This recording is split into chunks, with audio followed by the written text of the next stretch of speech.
மறைந்த முன்னாள் முதல்வர் செல்வி ஜெயலலிதா அம்மா சொன்ன குட்டி கதைகள்ல இதுவும் ஒண்ணு.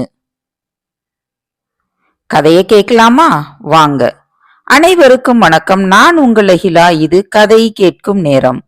இந்த கதை பிடிச்சிருந்தா கண்டிப்பா சேனலுக்கு சப்போர்ட் பண்ணுங்க. நன்றி. அனுபவம் நிறைந்தவரின் ஆலோசனை மிகவும் முக்கியம். ஒரு நாள் பொழுது விடிஞ்சதும் ஒருவன் தன்னோட ஆடுகளை செழிப்பான ஒரு புல்வெளியில மேய்ச்சிக்கிட்டு இருந்தான். ஆடுகளை மேய்ச்சவன் ஒரு மரத்தடியில உட்காந்து கண்ணை மூடி புல்லாங்குழல் வாசித்துக்கிட்டு இருந்தான். புல்வெளியை சுற்றி வேலி போடப்பட்டிருந்தது. வேலியோரம் ஒரு ஆட்டுக்குட்டி மேய்ஞ்சுகிட்டு இருந்தத ஒரு ஓநாய் பார்த்துக்கிட்டே இருந்தது. அந்த ஓநாய்க்கு அந்த ஆட்டுக்குட்டிய தின்னும் ஆசையிலேயே பார்த்தது.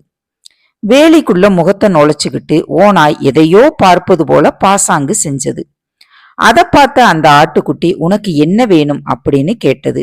அதுக்கு ஓநாய், நண்பா, இங்க இலசான புல் கிடைக்குமா அப்படின்னு பாக்குறேன் அப்படின்னு சொன்னது. இளம் புல் சாப்பிட்றதுனா எனக்கு ரொம்ப பிடிக்கும் அப்படின்னு சொன்னது.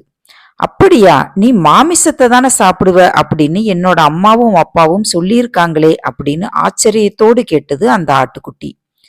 சேச்சே, அதெல்லாம் சுத்த பொய் அப்படின்னு சொன்னது ஓநாய்.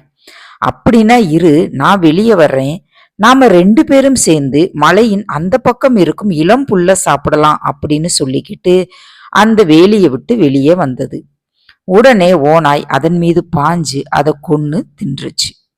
அந்த ஆட்டுக்குட்டி ஓநாய்க்கு உதவி செய்ய போய் தன்னோட உயிரை இழந்துருச்சு.